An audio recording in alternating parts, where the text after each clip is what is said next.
Good evening, ladies and gentlemen. I'd like to call to order the Papillion-La Vista Community Schools Board of Education meeting for December 13th, 2021. Section 1, call to order. Item A, please rise for the Pledge of Allegiance.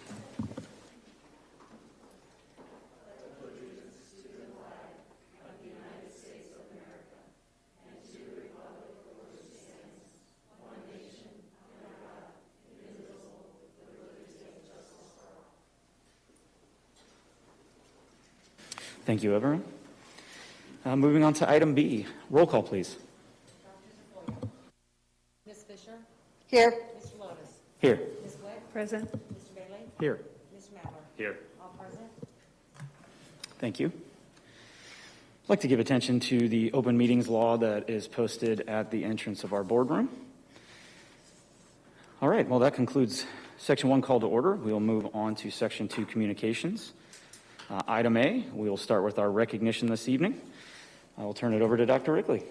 Thank you very much, Mr. Lotus and members of the board, and as always, community members who are attending either virtually or face-to-face. Thank you for being here. That means a lot to have your participation. For those of you that have attended our meetings in the past, you know that one of the things that we really like to do is recognition for staff and students that have gone above and beyond the call of duty to exemplify something in the classroom, on the field of play, and it's one of our favorite parts of the agenda. And tonight we are recognizing a truly special group of ladies. Tonight we are recognizing the Nebraska State Class A volleyball champions, our Titans, as you can see on the screen. A few lists of their accomplishments, and the list is incredibly long, as you might imagine. In addition to its state championship title, the Titan volleyball team achieved a number of unique awards. One was an undefeated season, losing only 4 sets in 40 matches. It's incredible. And they ended the volleyball season with a number 2 national ranking. Likewise incredible. This Titan volleyball team is only the 4th in Nebraska Class A history to achieve an undefeated season. The last 2 teams, incidentally, were also from Papillion-La Vista South when they won back-to-back titles in 2010 and 2011. The team also saw several volleyball players who were selected for the All-Metro team, including All-Metro first team Ava LeGrand, who is the honorary captain, and I might add, I'm going to embarrass you a little bit, Ava. Ava also is on the Superintendents Student Advisory Council. I've referenced it in here many times, that group of monarchs and Titan that we have lunch with once a month. So I've gotten to know Ava in that capacity. Stella Demi and Lauren Medic. All-Metro second team Emma O'Neill and Harley Cole, and All-Metro honorable mentions Tessa Arnold, Morgan Bodie, Kenzie Deerstad, and Sheila Wiebers. This is an outstanding group of athletes, but more importantly, they're an outstanding group of human beings, many of whom I've gotten to know over the last few years. And I don't want to put any pressure on ladies, but in spite of all the talent that we graduated or will graduate here in May, bring a lot of talent back. So don't be too surprised if some of these ladies are back celebrating again a year from now. Without further ado, please help me recognize your 2021 Nebraska Class A volleyball champions.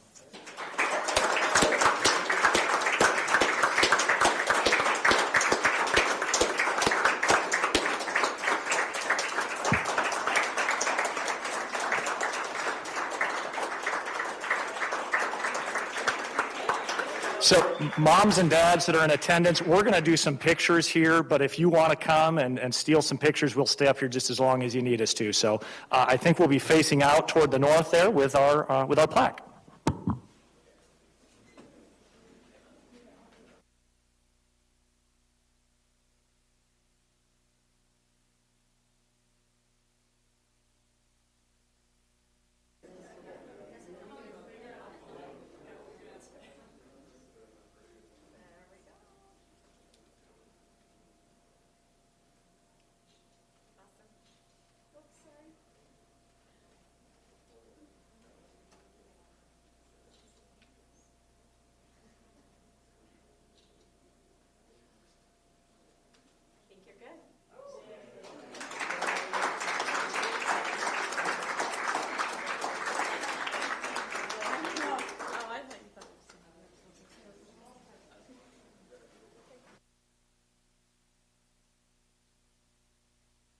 Coach Tarman, thank you so much for bringing the crew down.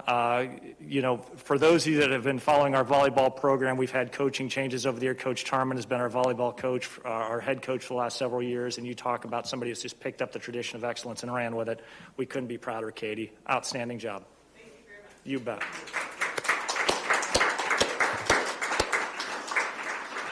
And with that, Mr. Lotus, I would conclude our recognitions for this evening. Thank you, Dr. Rickley. All right, we'll move on to item B, our student council report from Papillion La Vista High School. I'd like to welcome back Roshu and Maddie. Come on up. Do we have somebody else tonight? Who did? Macy. Welcome, Macy. Welcome, ladies.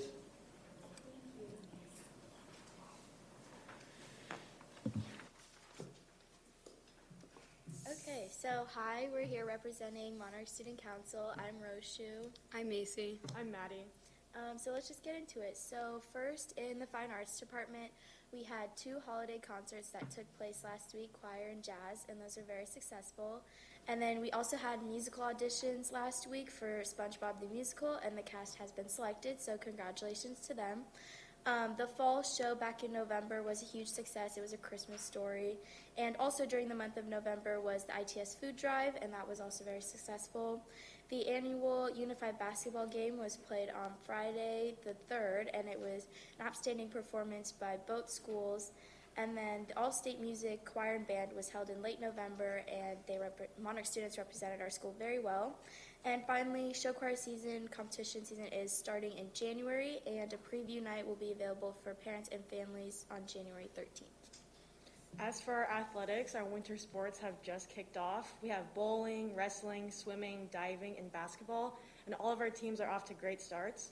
We have 18 girls out for our wrestling team, which is a record number this year, and the NSAA sanctioned the sport for the first time this year.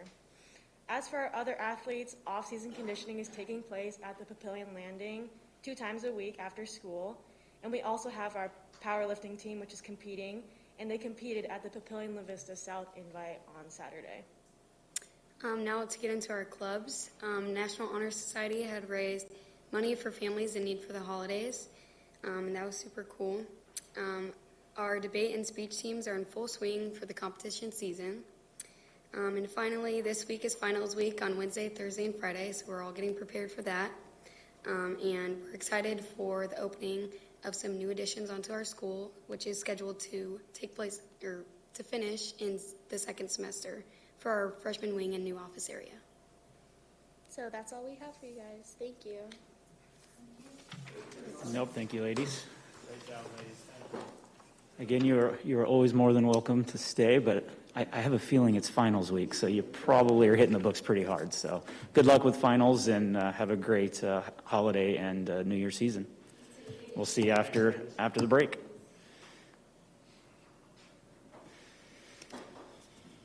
All right, moving on in Section 2, Communications. Item C is our public comment for items not on tonight's agenda. Again, public comment on this area shall not exceed 30 minutes unless a majority vote of the board approves extending the allocated time. Each individual may not exceed 3 minutes.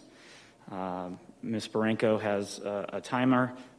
The first beep, just in case folks haven't spoken at a meeting prior, the first beep comes on. You're not done. It's at about 2 minutes and 15 seconds, so it kind of gives you that 45-second warning to conclude. I'll call each individual up to the microphone here. I ask that you state your name and address for the record.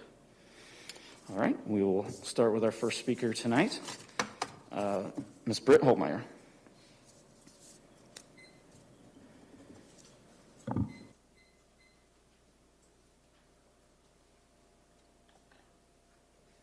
Welcome. Hi. Britt Hope, 207 Ridgewood Drive. While informing the public as to why we are doing a recall and the proof that we have from emails between the board and Dr. Rickley breaking the policies, then reading a news article in the Omaha World Herald the other day, it seems that you're picking and choosing your policies that you want to enforce. So with that, why do we have a board? Why do you choose to not volunteer, as someone had stated last time, but you ran to be an elected official? We voted on you. Why are you, board, choosing to not go by the policies you write? Why are you choosing to not hold Dr. Rickley accountable? I know that is a rhetorical question because you should be enforcing all of your policies, not picking and choosing, and then going and slyly deleting policies. Call me a nerd, but I check this out daily. Some policies have vanished and your word changing you have done to fit your agenda that is going on. I don't care which side of the fence someone is on, but with any of this, we should all be concerned as community members on how you are working. If you choose to not go by what you stand for, choose to not stand by your students and staff, and if you choose to follow the money, I suggest you resign or do not run again. We need people on this board to uphold our policies and to hold Dr. Rickley accountable. We need to make sure that we have no more Annette Iman falsifying documents, and I'm speaking of the vaccine contract that we had asked for at Papillion South. And we need to make sure that charts are correct and not being skewed. I know this isn't much to ask for, as we're all adults here, but what happens in the dark eventually comes to the light. Thank you.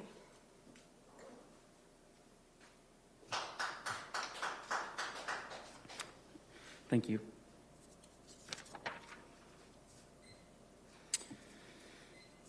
Our next speaker for this evening, Mr. Stephen Fennell.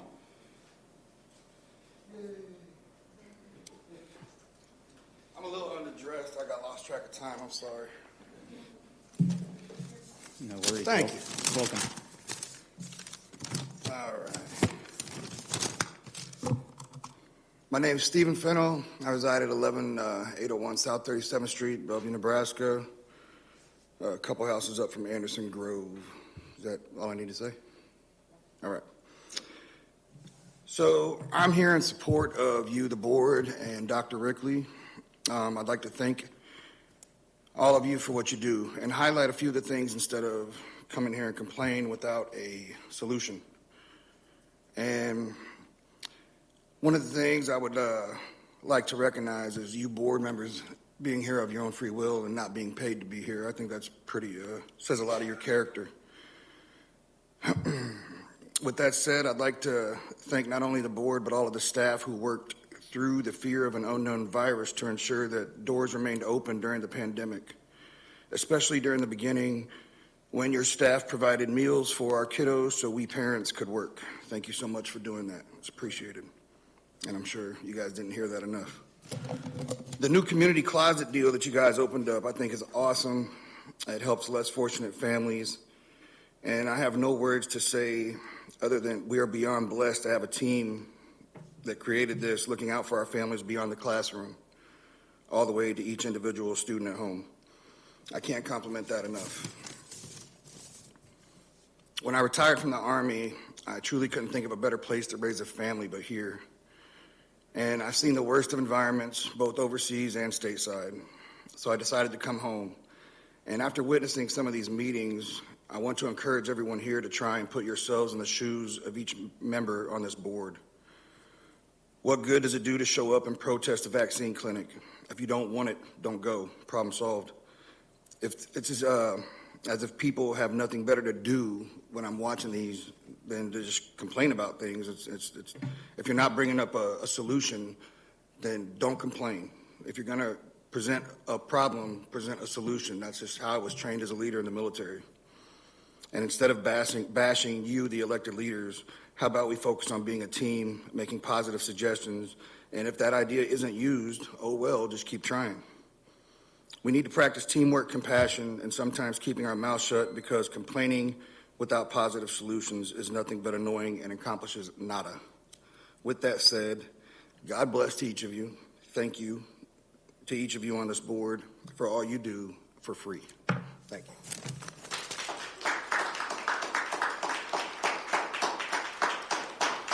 Thank you.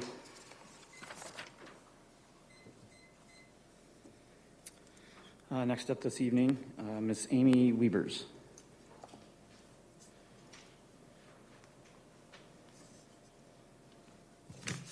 Welcome. Amy Wiebers, 12528 South 81st Ave, Papillion. 1,337. That is the approximate number of volunteer hours Valerie Fisher has dedicated her time to community service on this board. I am here today because it is time our Board of Education, our administration, Dr. Rickley, our teachers, and our community start to hear from the silent majority instead of only hearing the constant babble and rhetoric from the not-so-silent minority. The attempt to recall Valerie Fisher by filing a petition based on the board's handling of a fundraiser to build a physical education space at Papillion La Vista South High School was recently shot down by the Omaha World-Herald article that said the Attorney General and the State Auditor's Office both closed their investigations into our school board, investigations initiated by the same minority group. They were closed because there were no findings of any wrongdoing. The Performance Center at South, the mask mandate, the vaccine clinics, the asking of Dr. Rickley and Annette Iman to resign, and now the ridiculous attempt to recall Valerie Fisher. It is all so tiring and so exhausting.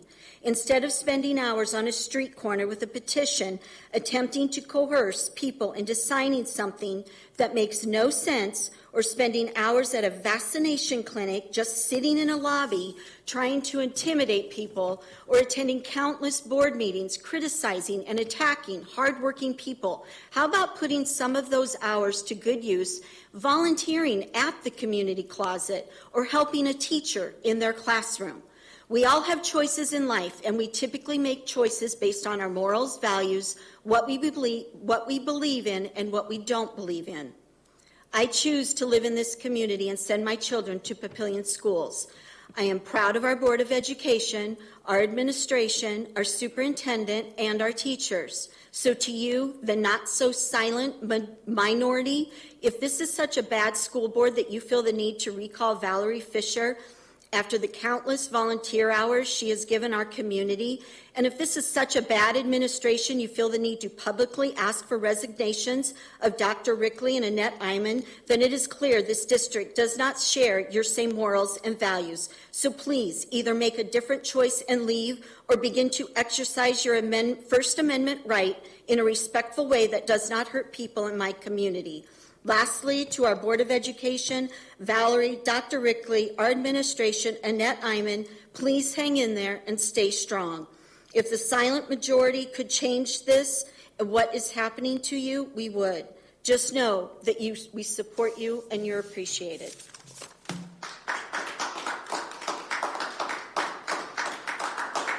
Thank you.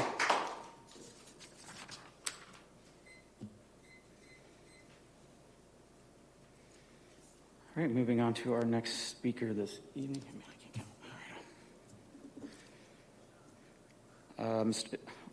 I apologize if I get the name incorrect, but Mr. Beryl Johnston.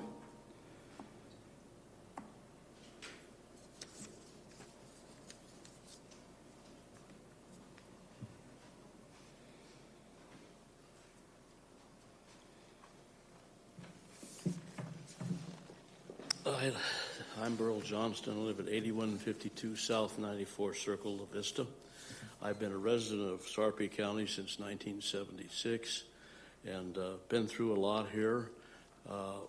And I'm here I'm not here to oppose the people that are at odds with the board. And I'm here to support everybody that's involved. I only ask that everybody approach this with an open mind, and we have such a wonderful school district here. I don't know if anybody here knows me or remembers me. I was one of the men that made the Western Hills subdivision and the golf course available to the city, and yeah, I have to tell you, I know what you go through with some of this stuff. I got called everything but a white man. And as I was putting that together, I was taking advantage of the city. But if anybody ever dug into what went on, I donated $1,200,000 worth of land for the golf course, I and my partner. And it was a wonderful thing because when we got the first 72 lots done, we were started to sell, and the the city council said would nobody buy lots and build $250,000, $300,000 houses here. And every time that we had a person come in and buy a lot, they thanked us for having that available so they could build here, so they could have their children in the Papillion-La Vista School District. Now, that goes a long ways with me. I've had 4 children, and I think we got a wonderful education. But I'm just here to hope that people will take the love route. Too often in our society, we see it every day. I don't watch television anymore because I don't want to see all the bad things that everybody's doing. I think it's ridiculous. And I think that in this country, what we've done, we've replaced the word love with hate. And we've got to stop that. We've got to stop that. And I think our schools is a good place for that. If we have too much negatives, it works on the kids, not us. And that's what we don't want to have. And that's what I have to say. Thank you for listening.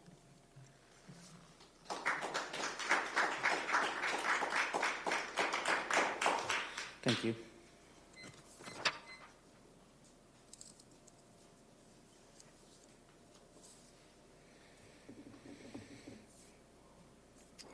Next up this evening for public comment on items not on tonight's agenda, Ms. Lowen Eby.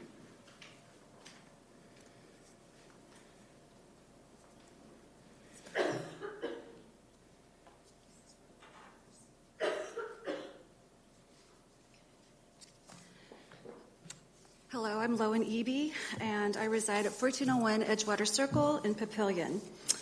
I have passed around a document that I laminated, I feel like Ross from Friends, but it is Nebraska Statute 79701, and it is titled Mission of Public School System, and it outlines six mission statements, and this is focused on the why our public schools exist.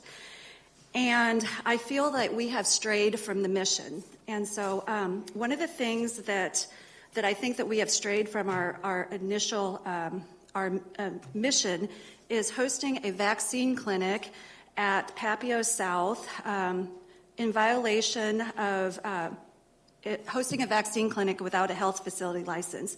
So on December 2nd, I filed a complaint with the Nebraska Health and Human Services, the licensure unit.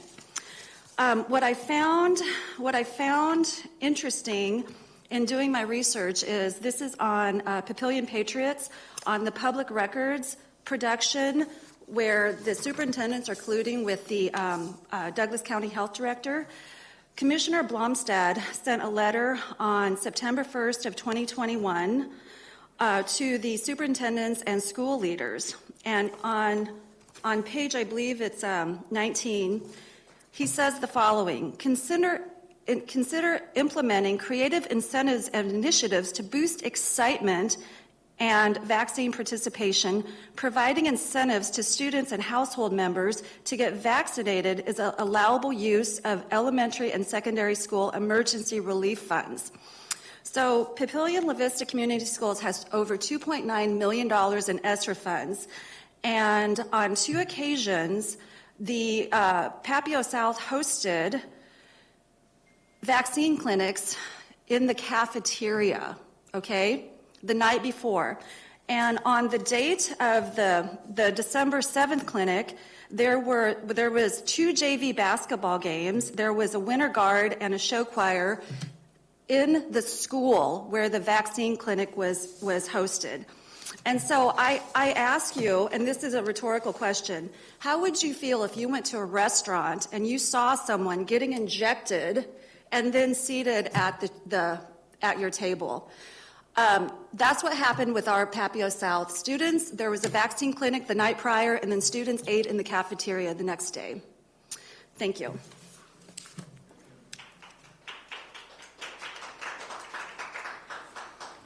Thank you.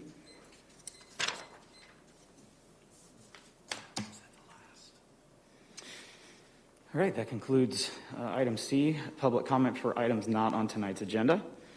We'll move on to item D, our superintendent's report. I will turn that over to Dr. Rickley. Thank you very much, Mr. Lotus and members of the board. Again, thank you for our community for being here this evening. This is an exciting week in that it is finals week. This is the last week before winter break for our students, as you heard earlier, and really wanting to wish those of you that are here, as well as those watching at home, a happy finals week, and if we don't see you before, have a lovely winter break. Did also want to highlight a few of the exciting things going on around the district as we approach the end of the calendar year. We've heard a couple of references to the Community Closet, which, for those of you that aren't aware, is a program based out of Carriage Hill. The purpose of this program is to provide clothes, particularly jackets, but all manner of clothes to some of our most vulnerable families. Thanks to the efforts of many of our staff members, we've hosted some incredibly successful coat drives and clothing drives.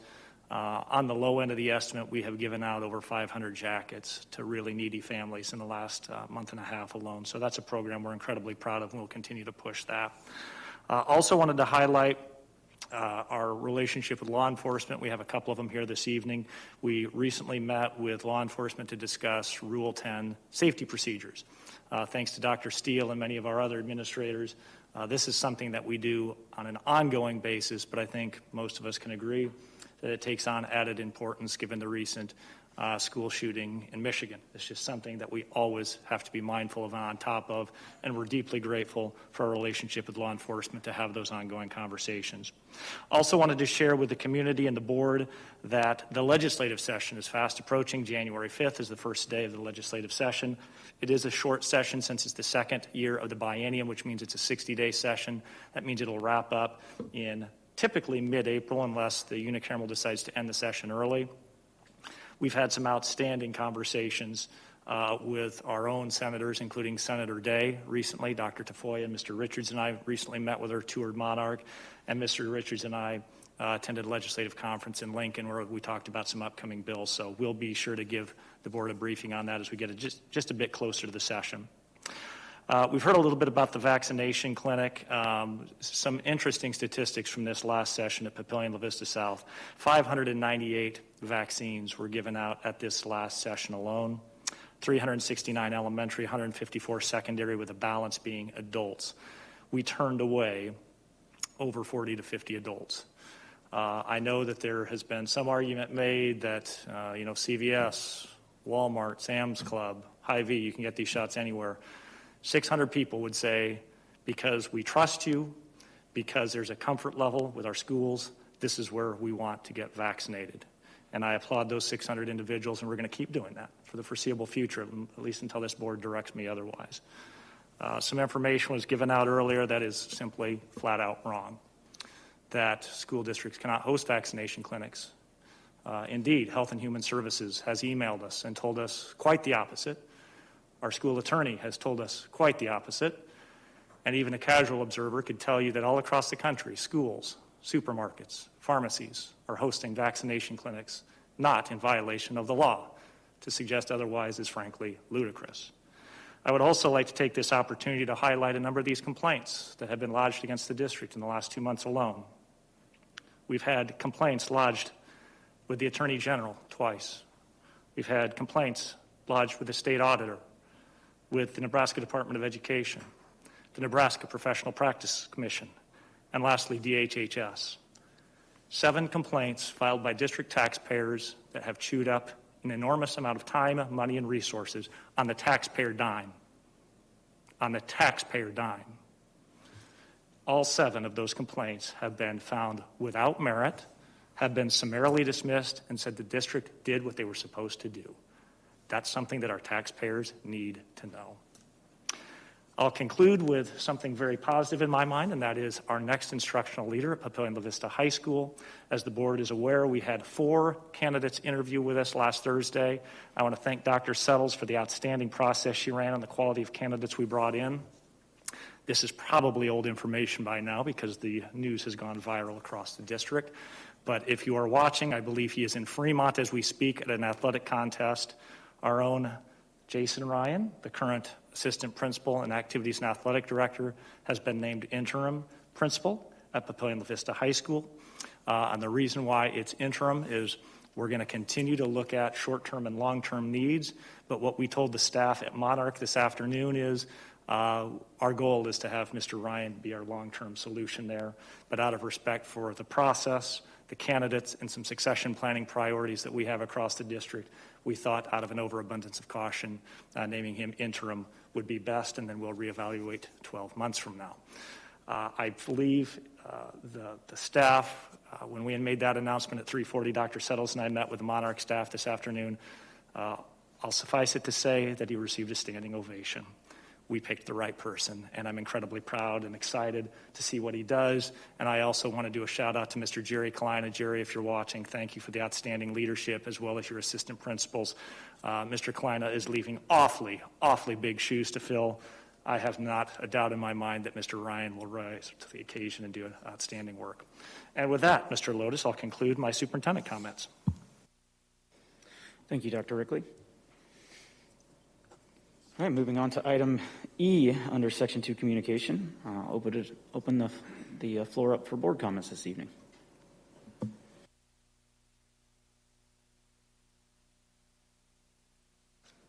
I'll start real quick. I wanted to add one thing with the police, our police officers that are here. Thank law enforcement officers all across the country. School shooting that was avoided at Embry-Riddle University. I don't know if you heard about that one. Of course, that kind of hits home to me since I work with an aviation institute there at UNO, but they managed to stop a young man, fortunately because somebody heard him or read something online that he was talking about shooting, I guess he had a gun that he was going to bring in a backpack, and this other student turned it in to the police, and the police managed to catch the young man as he was coming out of his apartment with that backpack on. Were able to stop that. So law enforcement all across the country, I can't thank them enough because I don't know how, Michigan shooting was awful, and I can't imagine what would have happened at Embry-Riddle down in Daytona had that not been caught. So I just wanted to make that mention as well for our law enforcement officials. It's hard to believe this is our last meeting in 2021, but it's the time I want to say thank you to our tremendous staff, our students, and our community who have gotten us through this first semester with our kids in school, learning the way they need to be learning in front of their teachers with their peers. It doesn't happen in a vacuum. It happens through very, very hard work through our administrators, but mostly I just want to commend our staff. It's difficult when you have to add in everything having to do with the pandemic as well to just teaching, which itself is challenging. So I want to recognize our staff. I want to recognize our students who have just persevered through this quarter or through this semester. And we've really come out almost done, and it's just gone very, very well. Our kids have been in school, and it's a great place for them to be. So thank you to everyone that has made that happen, including our community members and parents. I think it's all of us working together that has made this a successful semester.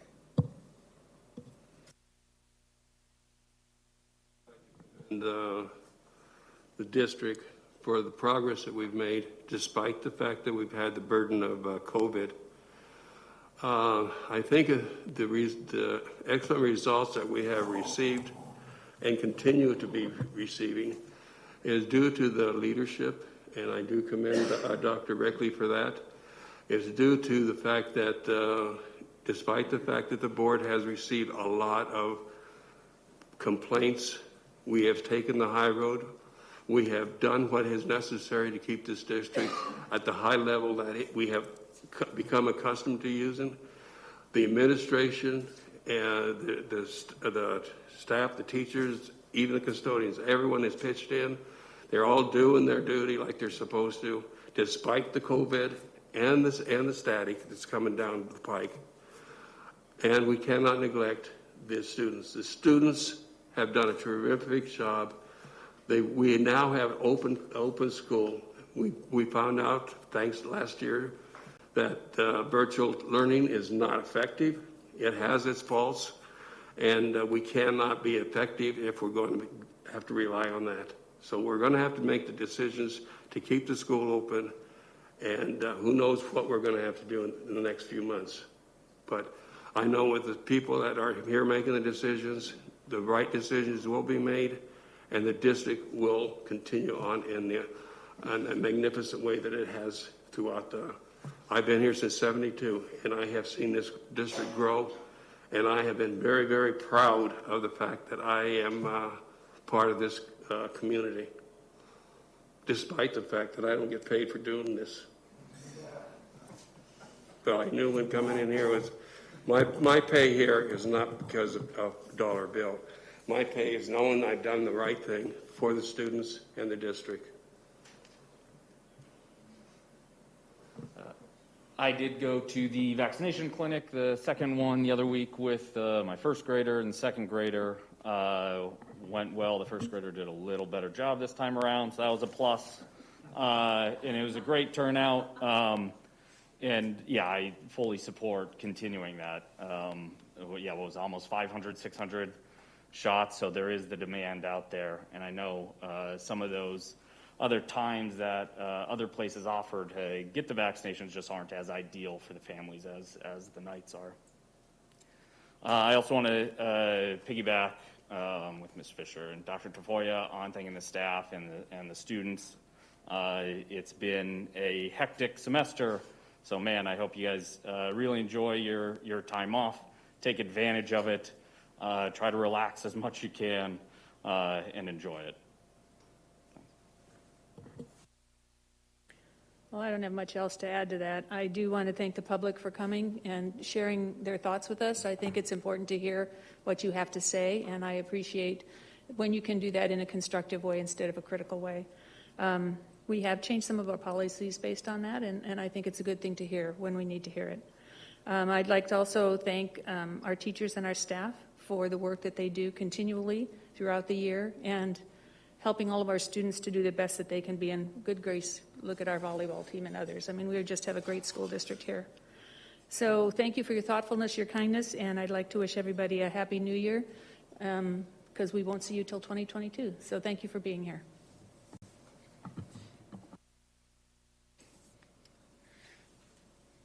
Everybody stole everything I was going to say, so what am I going to say now? But on the theme of law enforcement, I had the great privilege this afternoon to watch my daughter graduate from DARE. And I just want to remind the board and the public just what a great program DARE is and has been. I still remember my DARE instructor. He's still a low-level police officer in La Vista. Oh wait, now he's police chief. Officer Lawston was my DARE instructor just a couple of years ago. We're still young. But just what a great partnership we have with our local law enforcement, the Sarpy County Sheriff's Department, that dedicate their time to go over some really heavy topics, with sixth graders, things that they may already be encountering or will encounter soon in terms of peer pressure, bullying, alcohol, tobacco, and other drugs. So such a great program. The students did a phenomenal job. There was a couple speakers that wrote very, very good essays. So a big thanks to our DARE officers out there that volunteer and partner with us at every elementary school in this district. So again, thank you so much for that. And it was a positive thing to be a part of this afternoon. They even had the sixth grade band play a few songs, the 6 or 7 of them. So it's the first time they've been able to play in front of really anyone. So again, good things are happening. And lastly, I'll make it short and sweet because everybody else has said the same thing. But to our administration, Dr. Rickley, our assistant superintendents, all of our staff, our paras, our custodians, what a phenomenal job you have done this semester. I'm out and about in the community. I coach a lot of kids, and the feedback I continually get from parents is how grateful they are to our staff, our principals, and everyone involved in this district to continue to focus on education. That is what we are here to do.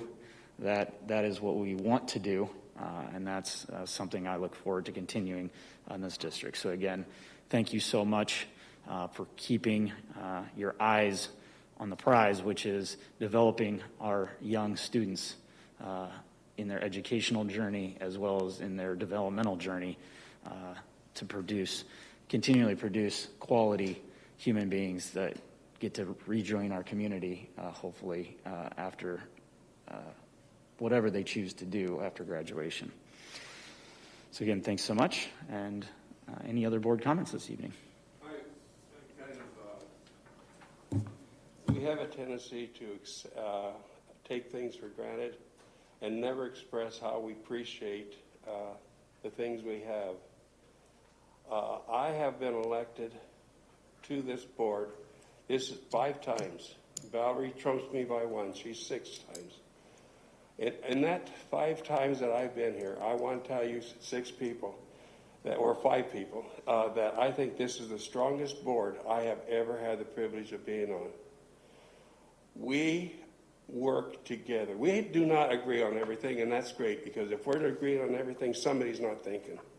But we have our opinions, we share them with each other, but we get done, we get up and walk away.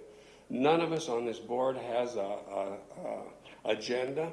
We're here for the students in the district. I have been on boards where we always had 1 or 2 people that had an agenda. All they did was disrupt us, made the meeting longer. We had a harder time to get to where we had to go. But we got there, despite the fact that we had the distraction. And I just want to let you 5 people know that I really do appreciate working with you 5 on this for the last 3 years.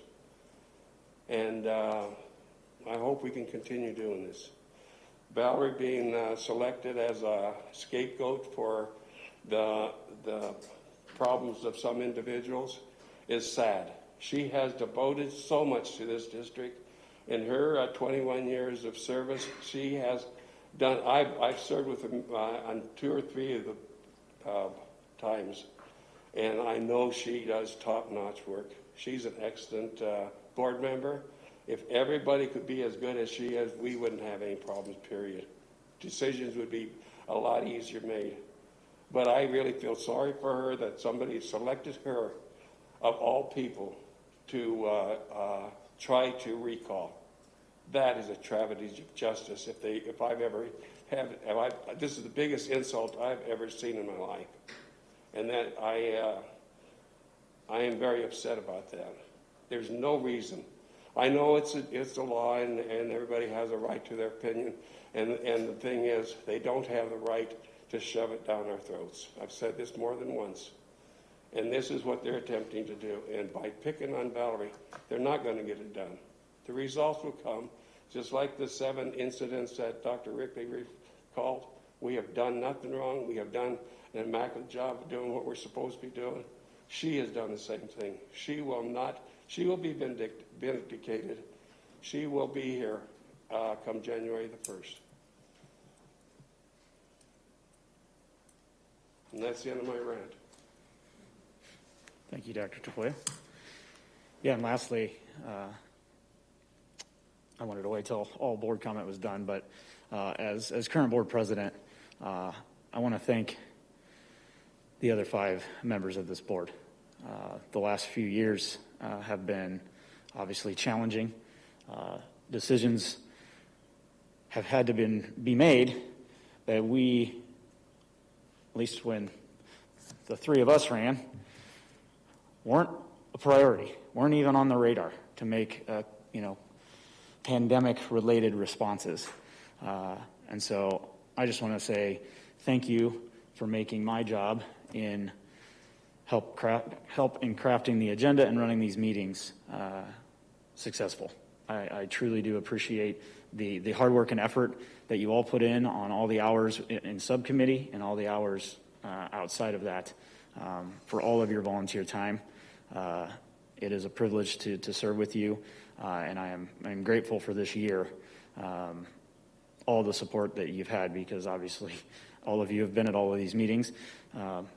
They've been tough, they've been a struggle, but with your support, we were able to persevere and continue to host all of our meetings on schedule. So thank you so much. Mr. Lotus, if I may, I do think that one thing that is relevant that our community needs to know, Ms. Fisher would never bring this up for herself, so I'm going to embarrass her a little bit. But Ms. Fisher was the recipient. I know it was. I was trying to look away because you are my boss.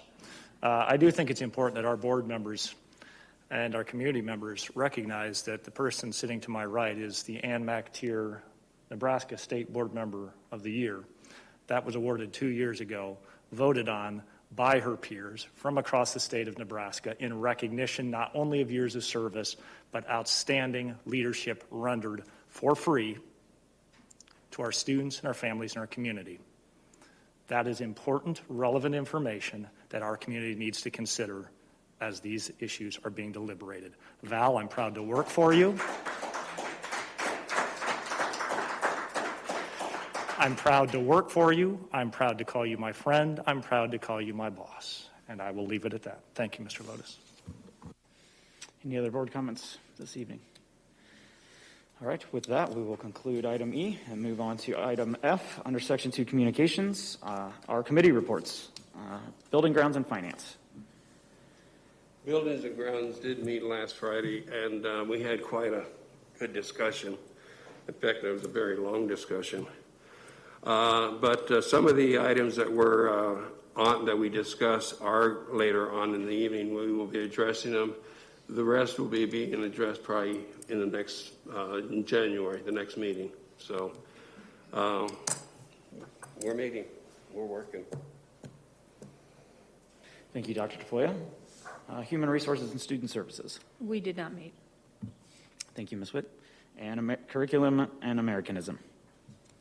We did meet on December 6th, and we have some items that are on this agenda tonight that were discussed at that meeting, so we'll be talking about those in a bit here. All right, thank you, Ms. Fisher. All right, that concludes Section 2 communications. We'll move on to Section 3, our action items. We will begin with item A, our action by consent. Move to approve the action by consent agenda.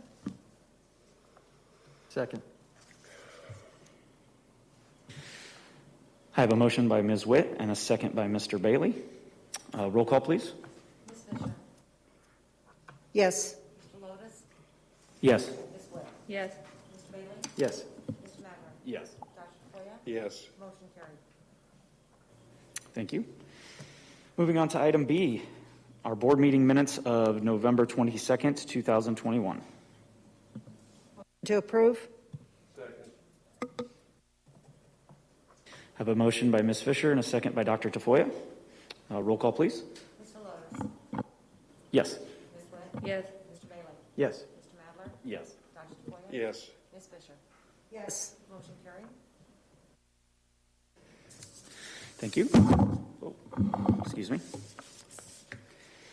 All right, moving on to item C, our 2022-2023 staffing.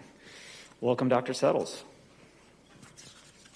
Good evening, everyone. Thanks for having me back. And just a reminder, last month, our last meeting, I guess it was last month, we went ahead and discussed the growth needs of the upcoming school year, along with the different goals that we had outlined. And this proposal has not changed since our last meeting. In what you see there is 11.6 growth positions being requested. Those are in the area of general education, special services, as well as a director of HR for classified staff. You'll also note on there that we always want to plan for a very large growth in case that does happen. And you'll see that we've asked for an additional 7 positions, 5 of those being in general education and 2 in special education. I thank you for considering these early this year. We actually hit the road on Thursday, and we will be at our first interview fair with being able to consider these types of positions. So we're very anxious to get out there and get the best candidates. We do intend, if you do pass this tonight, we do intend to begin posting these positions tomorrow. So looking forward to getting some additional wonderful staff. So if you have any further questions about it, I'd entertain that, but otherwise I would recommend to approve it and ask you to do so. I'd like to make a motion to approve the 2022-23 additions as proposed, including 11.6 FTEs of certified staff with an additional 7 FTEs allocated if needed for growth. Second.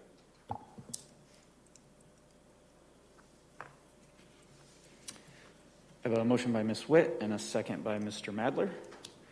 Any board comments or questions regarding the staffing proposal? No, I think you did a good job. It's always good to have the planning and to know that if we need those growth positions, they're there and we don't have to come back and have another discussion.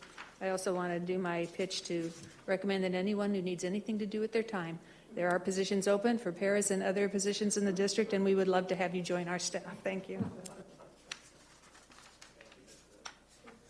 Yeah, this is we always are very conservative, and again, you know, you've looked at it all over carefully and have stayed fairly conservative, but still put in those growth positions if needed. So I appreciate the time and effort that's put in to set us up for success. Now we just have to fill these positions. And I know you'll do that. No, I'd just like to thank you and your team. Again, I know this is early, but for anyone that is a hiring manager, the job market right now, especially in the state of Nebraska, with the record-setting low unemployment, it's difficult to find candidates and to find the right candidates when you do get resumes. So appreciate you bringing this to our attention a little bit earlier, because there are a few other districts in this area in this state that are also looking for qualified candidates. So for us to get these positions approved and get out into the interview fairs as soon as possible, we have a better chance of finding the high quality candidates that this district has always strived to find. So again, thank you and your team for putting together, as well as being very concerned and budget focused. For the public's information, and I know the board is well aware, our staff takes up about 86 cents of every tax dollar in this district. So again, it's our largest expense, and we definitely appreciate our team looking and evaluating the need for any additional positions or growth positions, as it does have a direct impact on our overall budget. So thank you for watching our monetary dollars, as well as making sure that we have adequate staff to support low class sizes and keep this district running. Any other board comments or questions? I have no public comment requests for this agenda item. I will move for a roll call, please. Ms. Webb? Yes. Mr. Bailey? Yes. Mr. Madler? Yes. Dr. Tafoya? Yes. Ms. Fisher? Yes. Mr. Lotus? Yes. Motion carried.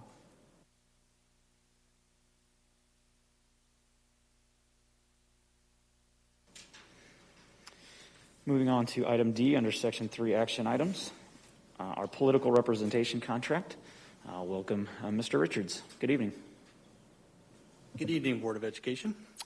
Last meeting, I had talked a little bit about Catalyst representing the district once again at the legislature for the 2022 school fiscal year. Tim Gay was here, who has over 12 years of service with the district. They're up to 4 staff members now that represent our account that all have over 45 years together of service down at the legislature. The services include, among many,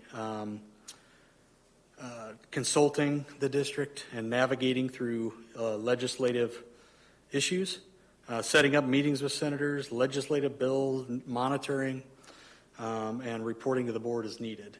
So they've done a really good job over the years of getting in senators' ears on issues, especially of district finance, which is utmost concern as we navigate through that situation down at the legislature where property taxes are a big issue.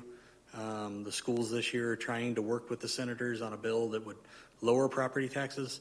But we've got to have somebody down there monitoring that on a daily basis, because that can be a lot of amendments involved with that that would be detrimental to the school district. So with that being said, I'd recommend approval of the one-year contract with Catalyst as presented.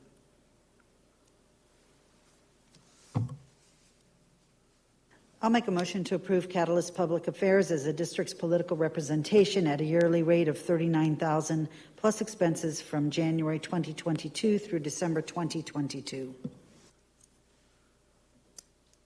Second. I have a motion by Ms. Fisher and a second by Mr. Bailey. Any board comments or questions regarding the political representation contract? I know that at any legislative session, there are hundreds of bills submitted, and having someone who can, especially with the experience, to read them and understand which ones are going to affect the district is important to have that information to know what we need to do as a district. So I'm happy to have someone as expert as Mr. Gay on our side of the ledger for that. Thank you.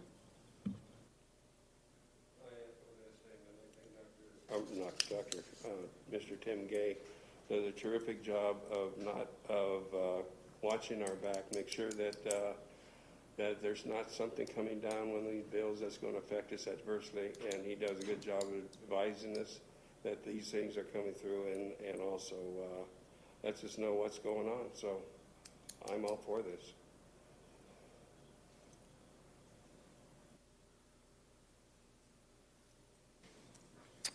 Any further board comments or questions? All right, seeing none, and I have no public comment requests for this agenda item. I'll move for a roll call, please. Sorry, oh yeah, no, I did already read the motion, sorry. Roll call, please. Mr. Bailey? Yes. Mr. Madler? Yes. Dr. Tafoya? Yes. Ms. Fisher? Yes. Mr. Lotus? Yes. Ms. Witt? Yes. Motion carried.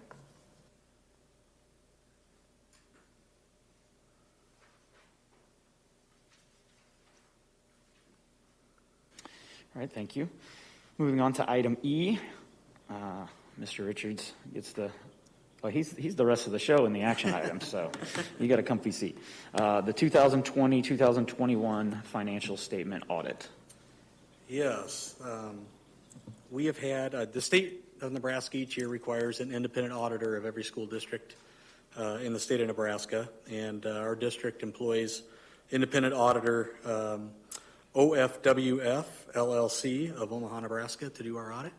And they are actually here tonight to kind of present to you the findings of that audit, and I'll introduce them if they want to come up. Justice Coffey and Jeff Schneethorst.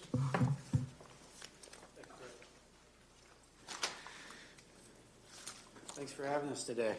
Welcome. So if you folks have your, did Brett give you a copy of the financials already? If you go to page 48, there's a summary of just all the receipts and disbursements by fund of what happened at the district this year.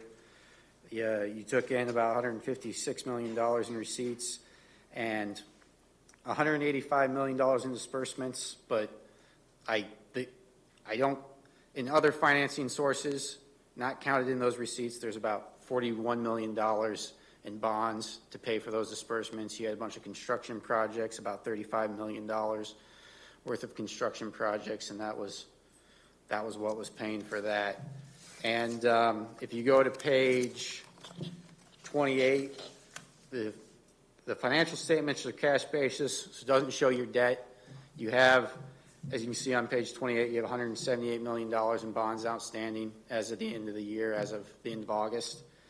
And you'll be paying about $14 million a year over the next 4 or 5 years, and over the next 20 years, those are scheduled to be paid off.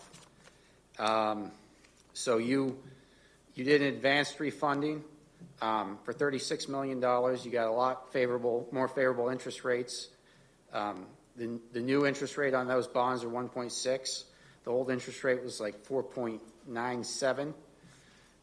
So you reduced the cash flow that you guys will have to pay out over the next 20 years by about $3.7 million. And you also refinanced another $11 million, and it was the same kind of story.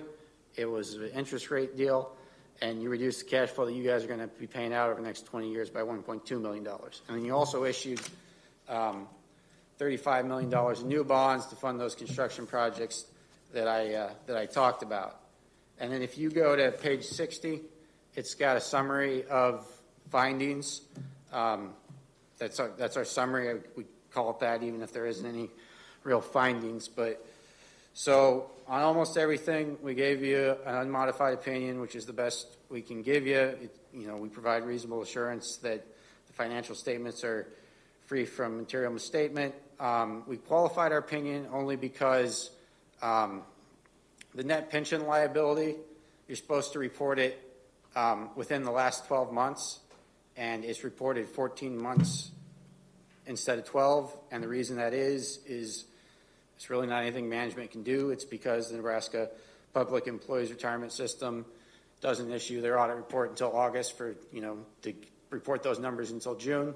So we've reported the numbers, the numbers reported in the financial statements, but you've had that finding for a number of years. It's nothing you can do about it. I mean, they're a little late on that.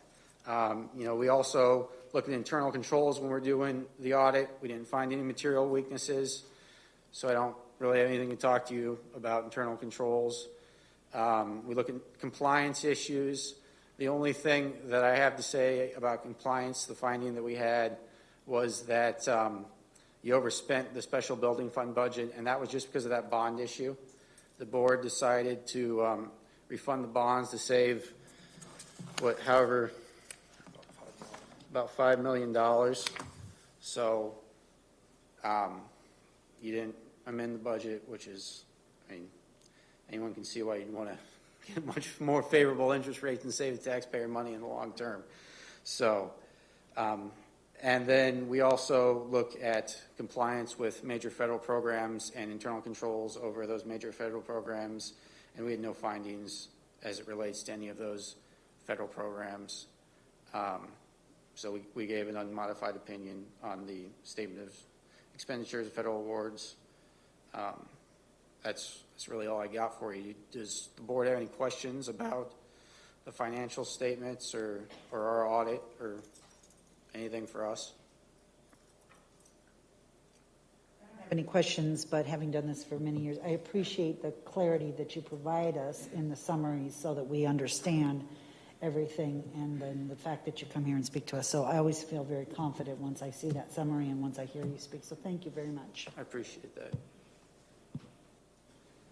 No, I just want to echo that statement as a former auditor myself, and each year that I've get these financial statements for the public and the folks, this is a very comprehensive audit. There are many schedules that have to be audited. There are many things. This is, as you can see from some of the packets, it's that thick.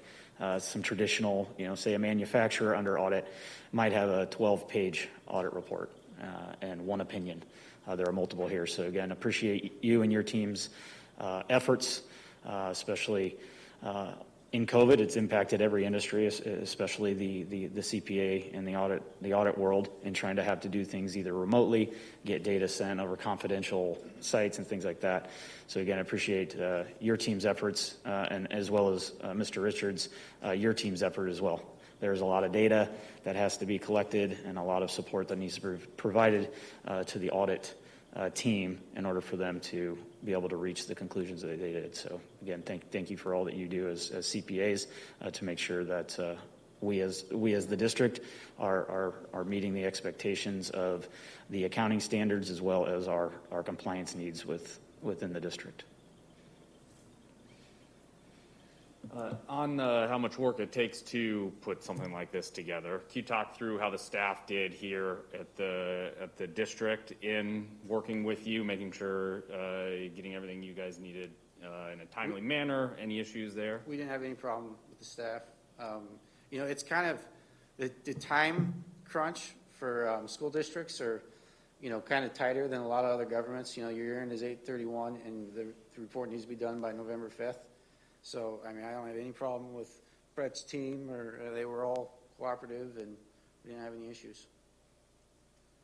Great to hear. Thanks. All right, any other board comments or questions? All right, well, thank you both so much for attending and giving us an overview of the audited financial statements. Thank you, gentlemen. Have a good evening.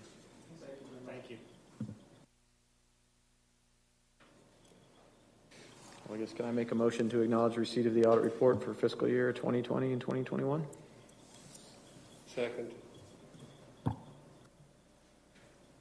I have a motion by Mr. Bailey and a second by Dr. Tafoya. Any further board discussion? Seeing none, and there's no public comment request for this agenda item. Move for a roll call, please. Mr. Madler? Yes. Dr. Foya? Yes. Ms. Fisher? Yes. Mr. Lotus? Yes. Ms. Witt? Yes. Mr. Bailey? Yes. Motion carried. Thank you. Moving on to our final item under Section 3 action items, item F, our Rumsey Station alternate bid. Yes, at the last board meeting, the Board of Education approved the base bid for Rumsey Station renovation from Miko Henney. And we wanted to hold off a little bit on this alternate bid until we knew for sure what kind of financial position we were in with the remaining bond funds to do the project. And Larry Ware, who's the Director of Buildings and Grounds, and I met with the architects last week, kind of went through each project and where we stood on all the different outstanding debt and things we have in each project, and feel confident. I can feel confident at this time coming back to you with that alternate bid from Miko Henney, which is $577,000, which is the replacement for the roof that is in desperate need to do that. At this particular time, I'd recommend that we go ahead and do that project. There may be opportunities for us to come back on a few other alternative bids that were held back from the other elementary schools, roofs, and that type of thing as well, later this, probably around February or so with this board.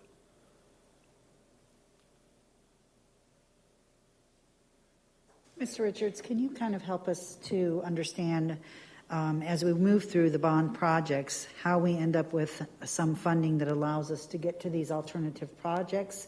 Because if we couldn't, we would have to figure out a way in the future to get that out of the building fund, correct? Correct. Yes. The bond funds were estimate at the beginning when they went out for the vote of the people to see if we could do those projects, and they were identified out there, and some of the alternates were kind of held back. So some of the projects have come in underneath the estimate at the beginning. Some have gone over a little bit. So we're still in a good shape to do some of these projects, Valerie. And Mr. On this one for 577, how does that compare to what we were maybe estimating for a new roof? The last 3 or 4 projects, we've been lucky and fortunate to have a lot of bidders, which has made the prices competitive for us, even in an environment in the construction world right now that has really increased since the bond was done back in 2018. So I think the architects have done a good job of estimating, even though nobody could probably predict some of the increases that we've seen because of COVID over the last year and a half. So I think we're just in a good position right now, Marcus, because of that competition amongst the contractors. And we're a district that is known, and there's a lot of competition for that because of our district's reputation and working with them has helped as well.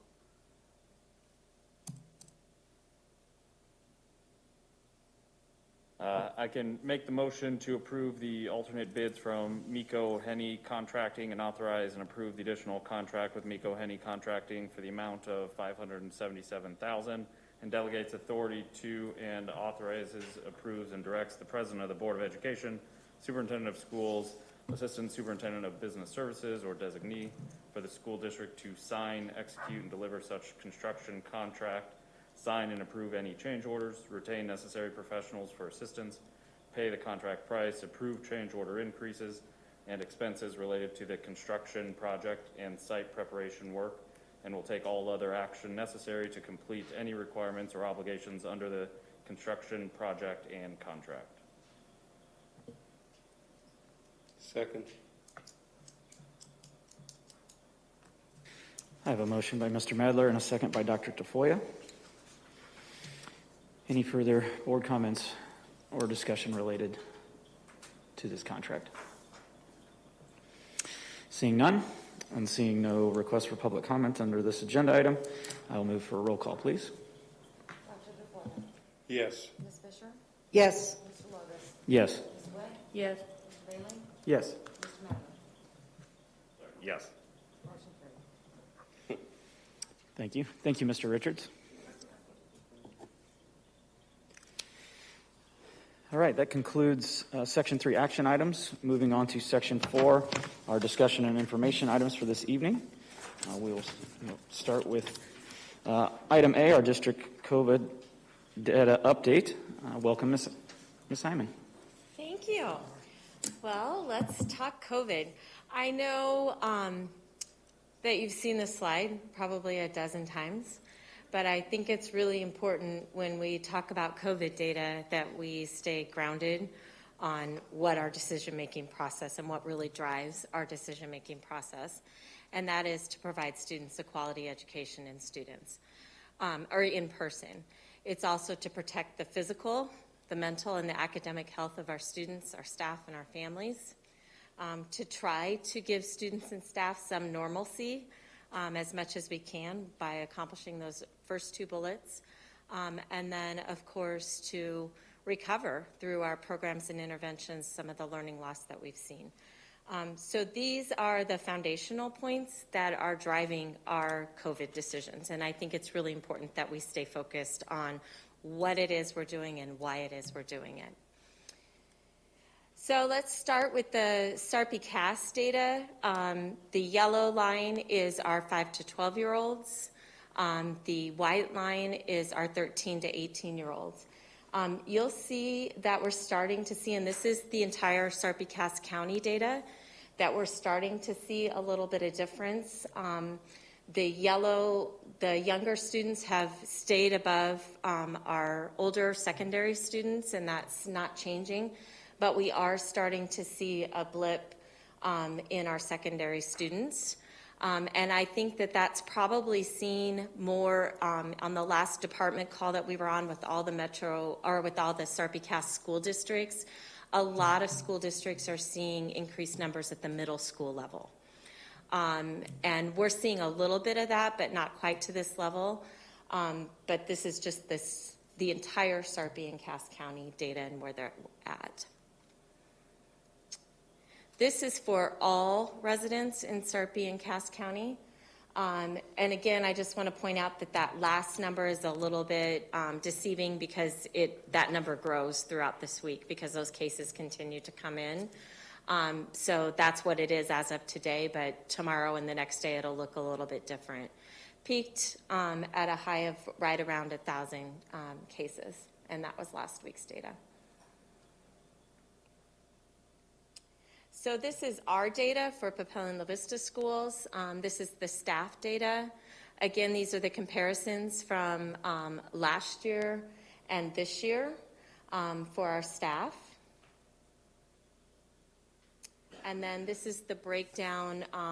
One of the things that we've been monitoring all along as we've made decisions is elementary, middle school, high school, and where are the differences that we're seeing.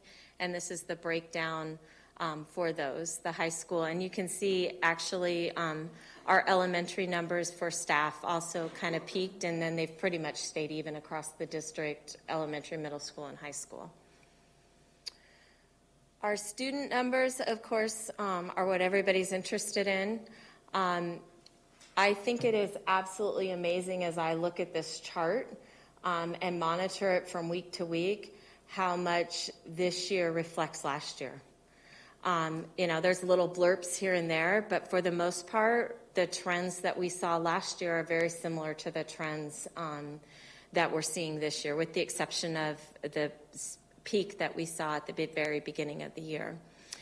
So we're hoping that that holds true. And after the first of the year last year, things really started to flatten out throughout the district. The difference, again, is Last year, we hardly had any elementary cases. This year, we see a little bit, but I do think it's encouraging, just like the county data, that we're starting to see a closer gap there between our elementary, middle school, and high school. In fact, I would say our middle school number being that close to the high school, when you think of a middle school, you're talking about 2 grade levels and 3 schools versus a high school where it's 2 buildings and 4 grade levels.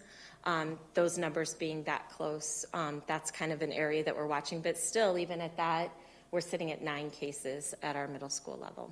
Elementary continues to be our highest. This is the absence report that we've been sharing all along.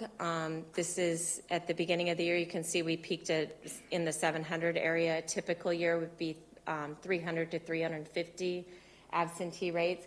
It really is staying pretty flat, which is encouraging.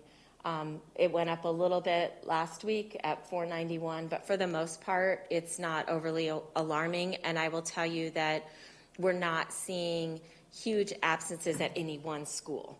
It's really spread out across the district. And there were other things on this absence, other illnesses on this absent report than just COVID as well. There was a lot of influenza, some of the strep, some of those types of things. I think it's really important, this vaccination update, I added this. We haven't done this every time. And before I go through these numbers, I just want to say what a pure honor it is to partner with the Sarpy-Cass Health Department. They work really hard at these vaccination clinics, and I know Mr. Madler was at the last one.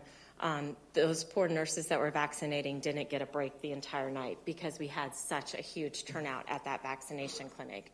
And what an honor it is to work with the health department officials. The clinic itself is so well ran.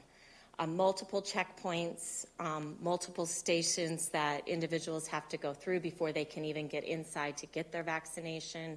It's just absolutely amazing to watch the process.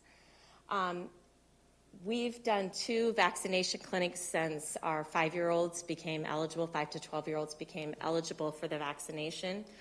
On November 16th at that vaccination clinic, and if you'll remember, that was very early on when those shots became eligible for our younger students. We vaccinated 450 students at the November 16th, or 450 individuals, some were adults as well. 271 of those that were vaccinated were in the ages of 5 to 11. Then this past week on December 7th, we vaccinated nearly 600, and Dr. Rickley shared the exact number, 598 shots went into arms that night. And it was the same amount of period that we did 450. Lines were a little bit longer. We did turn away 50 to 60 people because at 6:30 we didn't allow any more walk-ins, or we didn't think we'd ever get out of there that night. So that night we vaccinated 369 of our elementary, of the shots that we gave were elementary age. A couple of statistics that I think are important as we look at our younger students and what's happening with vaccinations. The total number of vaccinations that have been received is kind of a hard number to get.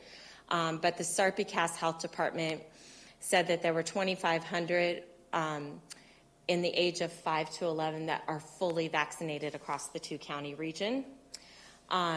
There's an additional 3,000 students in that age group that are partially vaccinated. Sarah would say, unlike with adults, what they saw with adults is they got their first shot and then a lot of people never got moved into the fully vaccinated column. She said with the children, they're not seeing that at all. Kids that are getting their first shot are following through and getting their second shot, as she watches that on a day-to-day basis. And then all in all, across the Sarpy-Cass Health Department, 65% of the total population from starting with the age of 5 and older are fully vaccinated. That numbers went down because you expanded that group and those kids are just starting to get vaccinated, but still 65% of our public in the 2-county region are fully vaccinated. I think it's really important, and the most important bullet on this is that all students now have the opportunity to be fully vaccinated if they choose. And it's always been a choice. As a school district, we don't require it. The health department doesn't require it. The state of Nebraska doesn't require it. But prior to now, our parents of elementary age children didn't have that choice because that vaccination was not available. Now we're in a different situation because everybody that chooses to get the vaccination has that vaccination available to them. The other thing that I would say is based on the turnout that we had at that clinic on December 7th, the health department is looking at doing an additional clinic probably right after the first of the year. They're thinking maybe a Saturday morning for the entire county. And potentially we would host that in our school district just because the overwhelming interest that we had, particularly for those younger students to get vaccinated. Again, by their parents' choice. So what's the timeline? This is just reiterates what we've been talking about all along. On October 27th, we went masks recommended at the high school. On November 10th, masks recommended at the middle school. On December 13th, which is today, we're looking at the data, and the original plan, which is still what we would recommend, is that masks would go recommended at the elementary schools. I do, and I put that in bold there, I think it's really important that we're going to continue to monitor the data. And if we see problems or concerns as masks come off, which we haven't seen at the middle school and high school, but if we see that, then there's always the option to change that back. Which brings me to what is our response plan. So this is what we're doing at the middle school and high school from a communication standpoint. We're communicating at the end of each day the number of positive cases that happened at that building. So if there's a 7th grader and an 8th grader that tested positive at Liberty Middle School, every parent at Liberty Middle School gets a notification that says there's a 7th grader and 8th grader. We are looking at, are those emails becoming more of a nuisance than a benefit? So we're looking at maybe doing some surveys with those parents and saying, okay, do you want to continue to receive this? Because it is on our dashboard and they can get that information if they want to. The plan moving forward with the elementary from a communication standpoint is not to change what we're currently doing. And I think that's really important. The biggest difference there being if you're an elementary student, you're with that same group of kids all day long. So if someone tests positive amongst that group, just the pure hours that you're with that same group of students and with that positive case, it just makes that exposure level that much higher. So we feel that it's very important that parents are aware if there's a positive case in the classroom, and we want to continue to do that communication. Again, that communication looks, if there's a positive 5th grader, then everybody in that 5th grade classroom gets that communication. You know the plan of what we're doing at the middle school and high school. Again, if we're still monitoring the data to see if there's any spread, we look at class schedules, where are the positive cases, what's happening, are there multiple kids in a particular class? We monitor that on a daily basis. And then we will work with the health department to determine the next appropriate steps if we start to see that there is spread. The plan at the middle school and high school has been that 7%. We have not reached that mark since we put this into place on October 27th. At our high schools, we haven't even gotten close to reaching that 7%. The plan at the elementary, we believe, needs to look a little bit different, just because 7% of a class of 20 looks totally different than 7% of a school of 1,800. So the recommendation there, and again, we looked at a lot of different models across the state, not just in Sarpy and Cass County, but across the state, what were they doing? And the recommendation there is that if we get to a place where there's 2 cases in a classroom, then we'll go with the mask recommended or mask required for that classroom through that 14-day period of when their last exposure was. A little bit different than what we're doing at the middle school and high school. And then again, if there's multiple cases, 2, 3 cases in a specific classroom, we'll continue to partner with the Sarpy-Cass Health Department and implement those non-pharmaceutical interventions as much as necessary. And you may ask, what are some of those? Some of the things that we've done in the past is we've seen that in a particular classroom, if they're eating lunch in the cafeteria, we pull them back to the classroom so that that group of students isn't in the lunchroom with everybody else, but they're contained with that group. Sometimes some of the things we've done is we've done different things with snacks and not allowed the masks to come off during snacks. So and then of course the additional cleaning, hand washing, hand sanitizing, all those things. So those would all be things, non-pharmaceutical interventions that we would consider if we started to see a spike in an elementary classroom where there were multiple cases. That's the plan. Questions?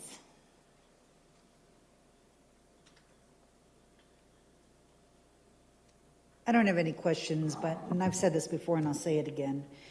The one thing that I am pleased about is that this state doesn't require vaccinations. The school district doesn't require vaccinations. Our health department doesn't require it.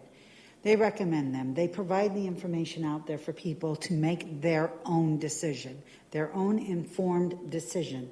Each person has the right, the responsibility, and to do that on their own and to make those decisions for their students. Nobody's forced to get a vaccination, but those that want it, being able to offer the opportunity to do so makes it easier for them and for their families. So I think we're, as a district, have been doing the right thing all along, and I'm pleased to see that we're continuing to do so. And thanks for the information. It's very helpful. I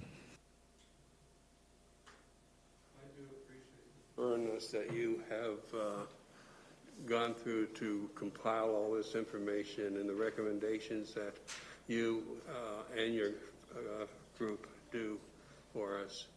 It does help us since we have different professions, different careers. It's hard for us to know everything that's going on in the school district, and you're always doing a very good job of compiling all the information and letting us know where we stand. Thank you very much. Thank you. I also appreciate the updates, and I like that the numbers are staying low and that we also have plans in place in case we need to have masks required for even a short period of time. Students still have the option to wear a mask if they choose to do so. No one is asked to take them off if they want to continue to wear one. And as long as our numbers stay low, I think this plan is working. And thanks for monitoring it on an everyday basis, because I know that you do, and I know that you look at if there's a bunch of kids who sit at a table and all of a sudden a bunch of them come up with COVID, you're on to why did that happen and how can we mitigate this next time. So I appreciate the constant diligence that you do, the staff and the teachers in the schools, to make sure our kids are in front of their teachers every day. Thank you. Thank you. And you point out a great point that I should have made. Our terminology is masks are recommended, which is different than masks are required. Not masks, but masks as a school district will continue to recommend them. But then again, just like the vaccinations, it's a parental choice.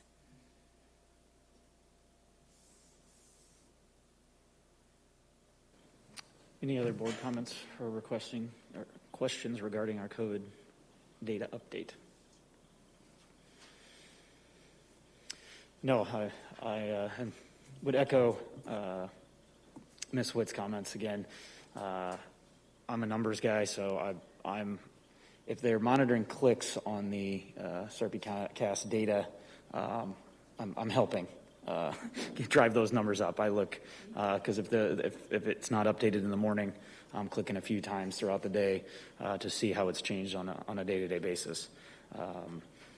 I'm glad to see our district numbers are remaining low, even though the county's numbers are not. We are well over 1,400 cases, active cases as of this afternoon. However, the youth numbers have started to level off a bit, with the higher number of active cases being in the 30 plus category. So let's hope that these numbers continue to remain low and we can remain with our plan.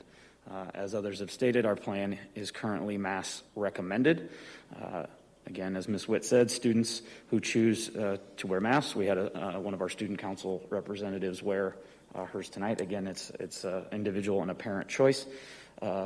For all students as of January 5th, as well as our staff in those buildings as well. Again, we will continue to monitor this data. If things change, we obviously, as a board, will review that data and potentially make some recommendations for changes in the event that it's needed. With that, we will move on to public comment regarding our COVID data this evening. A reminder, public comments over this agenda item is limited to 30 minutes unless a majority of the board approves extending the allocated time. Individual speakers may not exceed 3 minutes. And as I said, total time not to exceed 30 minutes. Again, when I call you up to the microphone, please state your name and address for the record. And again, if you weren't here at the beginning of the meeting for items not on the agenda, Ms. Branco has a timer.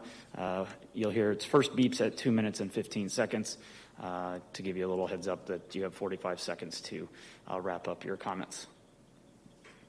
With that, we will call up our first speaker on this agenda item, Ms. Sarah Laura Tooney.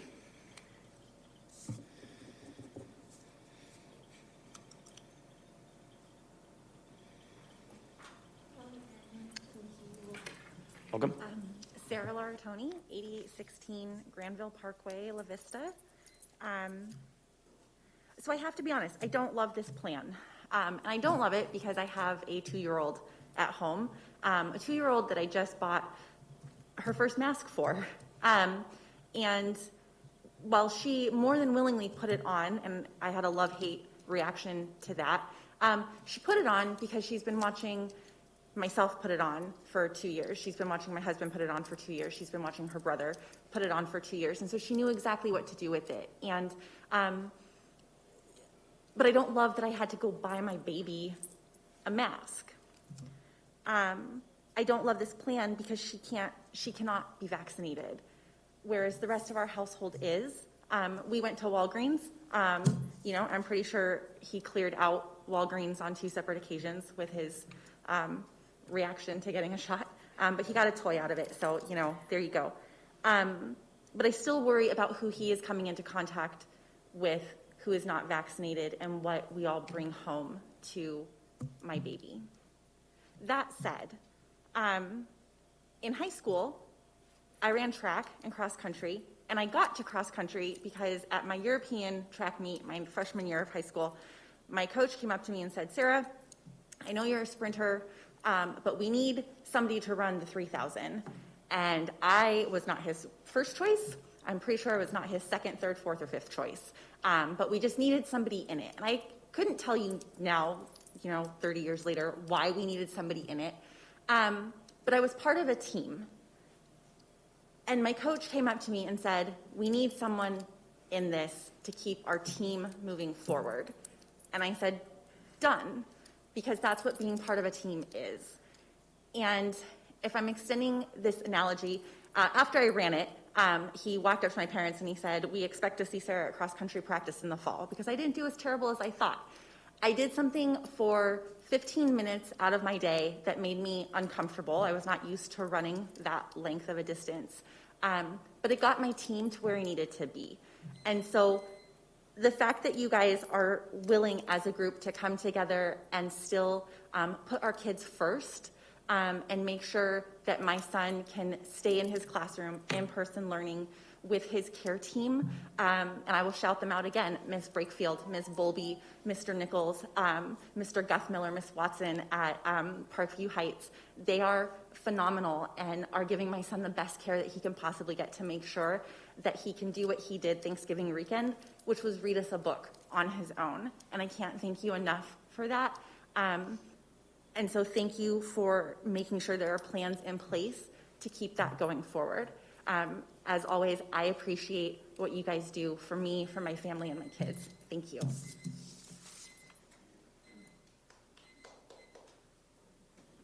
Thank you. Moving on to our next speaker this evening, Ms. Britt Hope.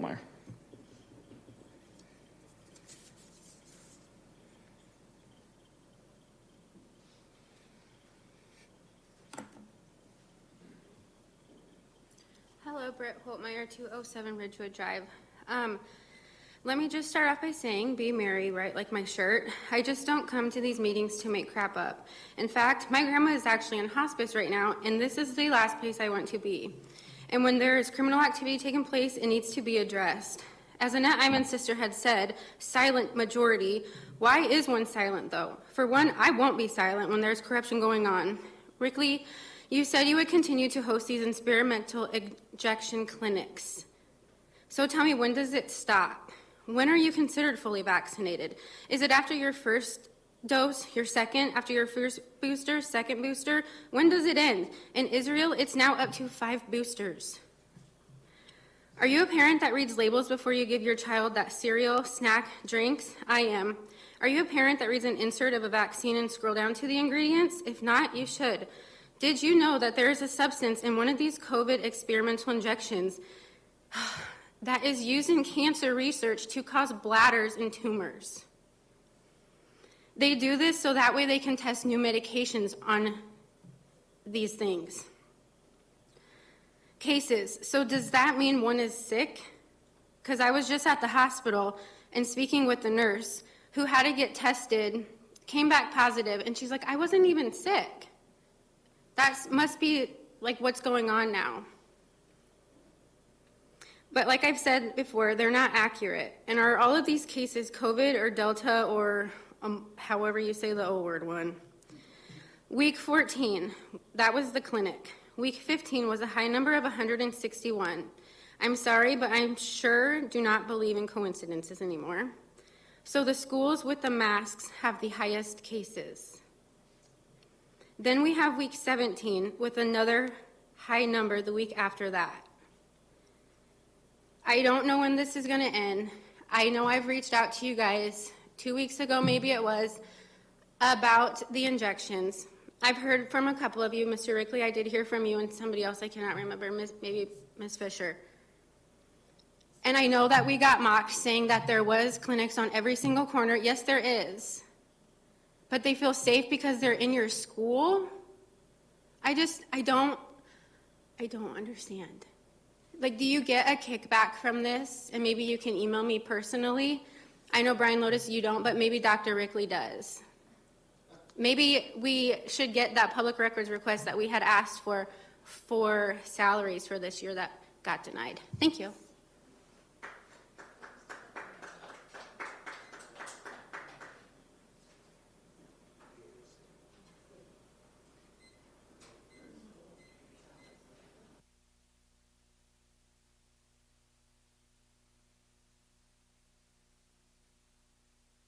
Next up for public comment this evening, Ms. Lowen Eby.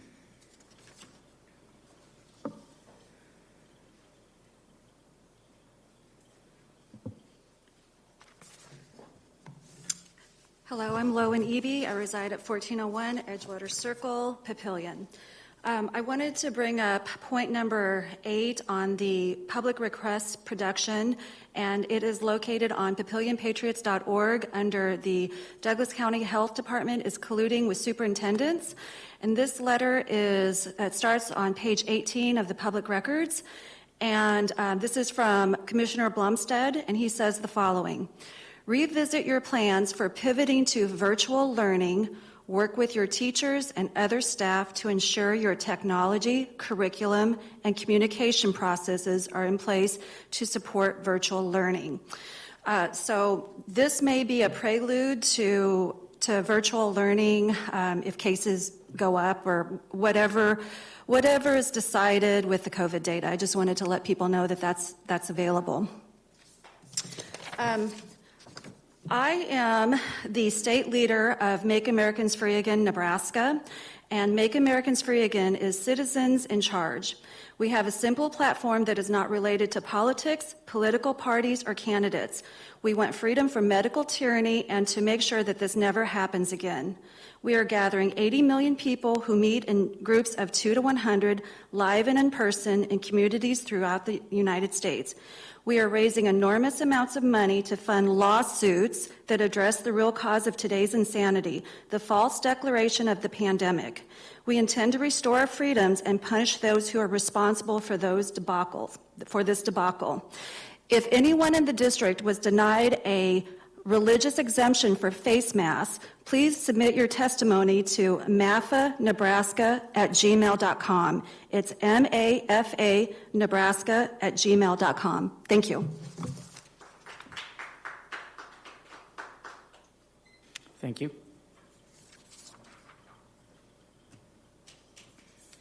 Last up for public comment this evening on our district COVID data, Ms. Megan Elkins.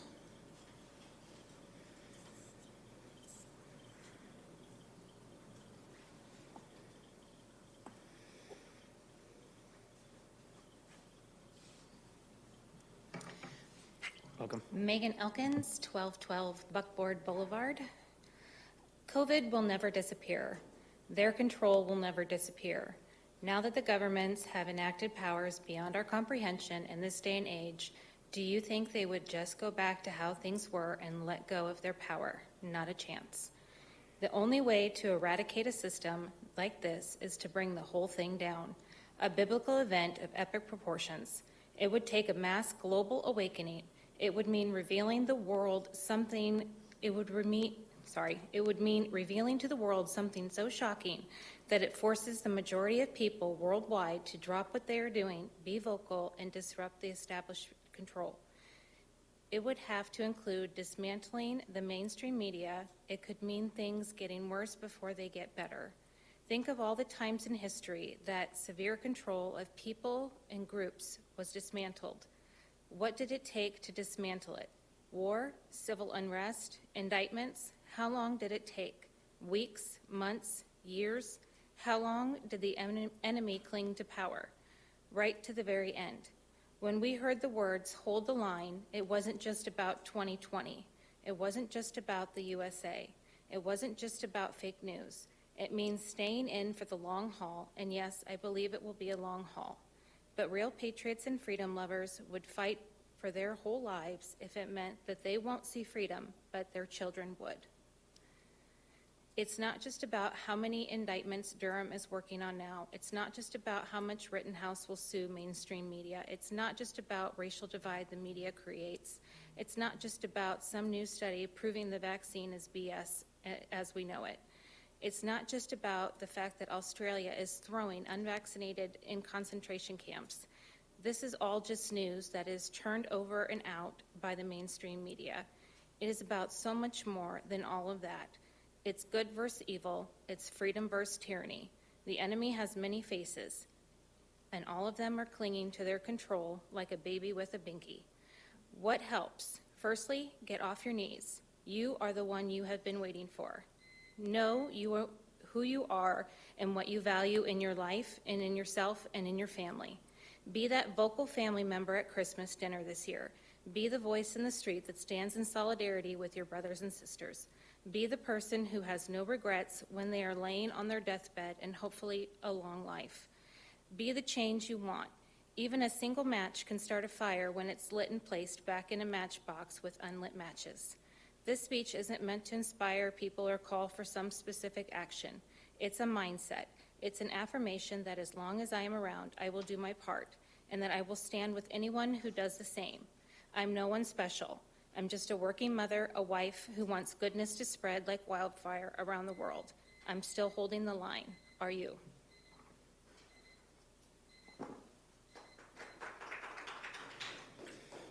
Thank you.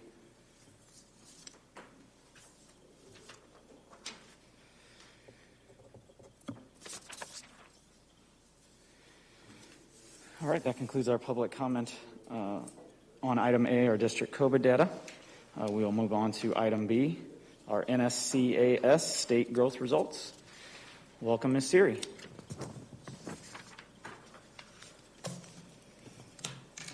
Good evening, Board of Education. Mr. Lotus, I love that you just tackled NSCAS there. NCS, we literally, at the beginning of all of our meetings, the state of Nebraska gives us a phonetic clarification of NSCAS, so it's kind of funny. Tonight, I am going to present to you our state test results for the 2020-2021 school year. As you know, this is something that we do on a regular basis each year. This year looked a little bit different because in the fall, we looked at our academic achievement data as we began to plan and address the results of COVID during the last school year and also academic considerations with gaps. Last Monday, the state of Nebraska released the public data for the state test. Part of that had to do with the fact that COVID had also impacted their timeline with results. But more importantly, it was a new test for the state of Nebraska, and there were a lot of considerations as far as how to navigate and look at that data through a statewide lens. So just a couple of things to remind everyone. Currently, our students in grades 3 through 8 take this assessment. Everyone across the state of Nebraska does participate in this test. It is in the subject areas of English language arts, specifically reading and math. And you can see there at the top bullet that NSCAS stands for the Nebraska Student-Centered Assessment System. In our state, we've had multiple versions of our state test. NSCAS was new last year, so this was a new format, a new test. Like I said, it was administered last school year. Specifically, it was pretty much the month of March. It is kind of unique in the sense this data is not usable. Because it was a pre-pilot, meaning that because it was a new test for the state of Nebraska, they piloted test questions and they also did not have referencing norms to measure the accuracy and validity of the test. So really it was a pilot. And COVID also threw some other wrenches into the system, including the fact that students that participated in remote learning had the option of coming to campus to participate in the test. And so typically in our school district, we hover right around the 99% participation rate in our state assessment. But last year looked a little bit different, and we had just over 400 students that did not participate. That was, the majority of them were in remote learning, but we also had a few that were in quarantine as well at the time. So again, it's another reason why statistically the information's not super good to use, but I will tell you it's very typical whenever you roll out a standardized assessment.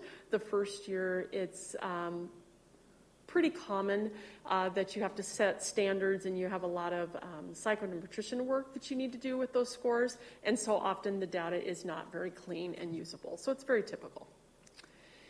Another thing to point out is that NSCAS will be a pilot again this year. Part of that mainly honestly has to do with COVID. So last year was a pre-pilot, this year will be a pilot. There will be 2 norming windows or 2 test sessions. One we are currently in, but we will not be participating in that state test until January. It was a random sampling, so it's not every student. Each building in our district that houses grades 3 through 8 will have 1 classroom that will participate in either English or math. And then in the spring, every student will participate like they typically would in that state exam. You can see here that as part of NSCAS, that's part of our accreditation cycle and also part of the state of Nebraska, and you maybe saw the article in the paper last week that kind of captured the NSCAS results for the state. This is what PLCS looks like compared to those state scores. So what I have here in front of you is the English language arts scores. The gold color represents the district and the gray color represents the state. Again, the data is a data point that is consistent across our state, but not super usable if you think about drilling down and actually looking at the data to learn about instruction or to make choices next. But it does tell us one data point compared to other districts. And here's what math looks like. So same thing, PLCS is in gold, the state is in gray, and this represents the % of students that hit that proficient threshold.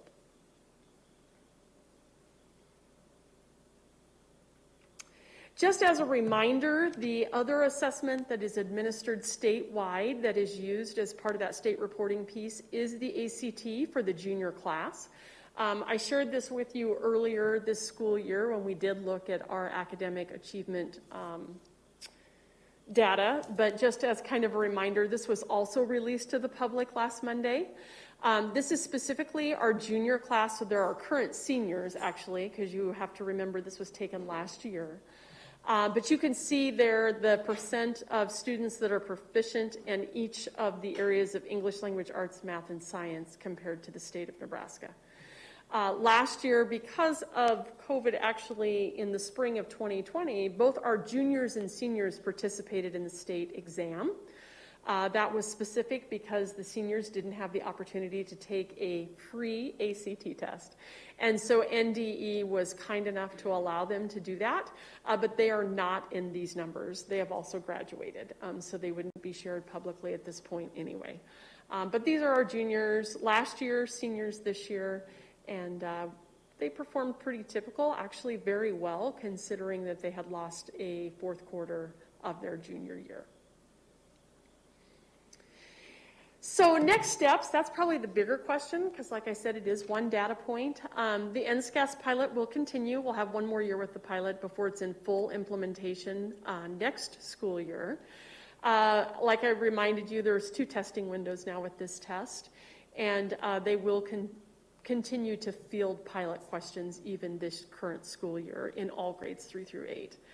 I think the important thing is NSCAS does give us one data point, and even though it was a pilot, we have multiple data points that we use, and I think probably more importantly, our teachers and our building administrators and support groups, they use MAP growth, NWEA MAP growth, to tell us if a student is achieving academically, but more importantly, is that student growing as well?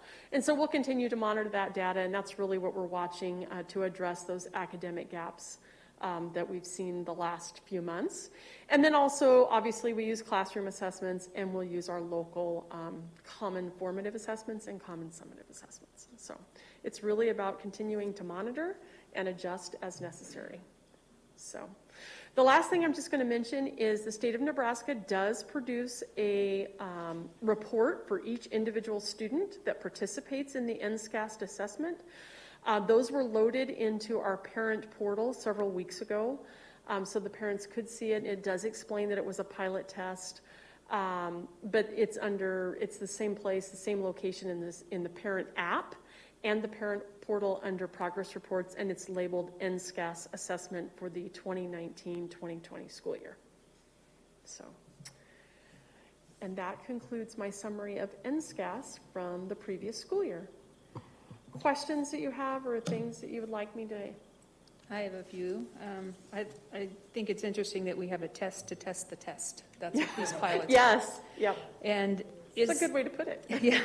Did it used to, is it true still, or are they doing it where they tie the instructor to the student achievement to see if it may be instructors that need some help with their teaching standards, so that they see, like, if a class is lower than another class, they know that teacher might need some help with instructional processes or something? Is that still part of this?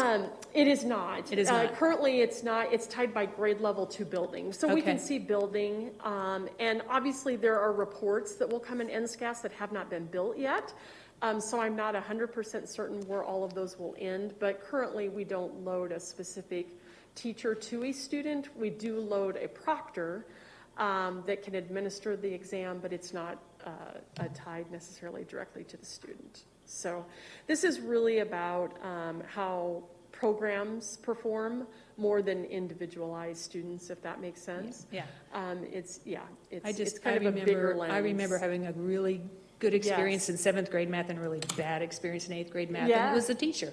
And I think that sometimes it can be the teacher who may need a little help sometimes, but if you're watching the program in the GLIDE, it's going to show the same data, not necessarily by a kid, but by the class. So I think all data is good data. I think it's great to see this, and this is based on state standards. It is. So the test is built around, are we teaching the standards, and ours are always more rigorous than the state itself. So our numbers are higher, it looks like, which is good to see even on the test of the test. We're above the state average in every area. Yes, and they are written directly tied to the Nebraska state standards. Do we compare our grades sometimes to other districts around us to see how we're doing? Yeah, we do. And the portal actually runs an array, so you can look at districts that look typical to you. And, We do very well. You would anticipate that we should, Yeah. in all fairness. I would tell you that I think our classroom teachers really utilize MAP probably more. It tells them very specifically when a student isn't reaching whatever threshold has been identified, what steps should come next, and I think our teachers find that very valuable to help move a student forward. You know, this particular data is tied to federal reporting, so that's also a little complicated. And to be very honest, it's also why it has to be released even in pilot form. I think, you know, if you asked NDE today, they would tell you that they would wish it wasn't released because they are testing their test, as you so eloquently put it. But the federal government requires that it be released every year for transparency, which is good. I will tell you that this assessment that they are building is, it's really a new threshold for state testing. They are trying to build it adaptive. Now, it will not be adaptive like the MAP assessment, but it will be adaptive one grade level above and one grade level below. So the questions are written on grade level, but a student has a chance to show their performance above or to show that they are struggling below. So we're hoping we get better information than we've gotten. I've always wanted to have something like that, so that's It won't great. be like MAP because MAP has no ceiling, so it really can tell a teacher where a student is versus where a student should be. But it will definitely give us better information than we've ever gotten in the past. Thank you so much.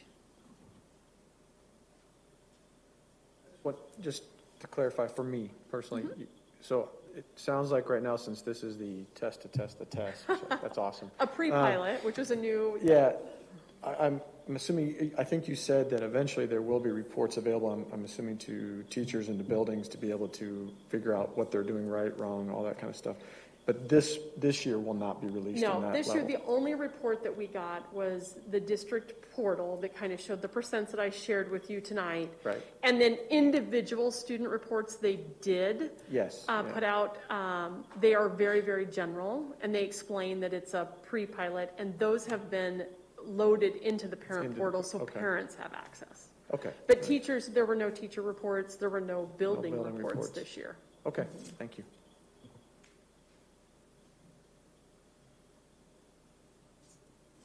Any other board comments or questions regarding the test of the test data results? Nice job, Shereen. Thank you. All right, thank you.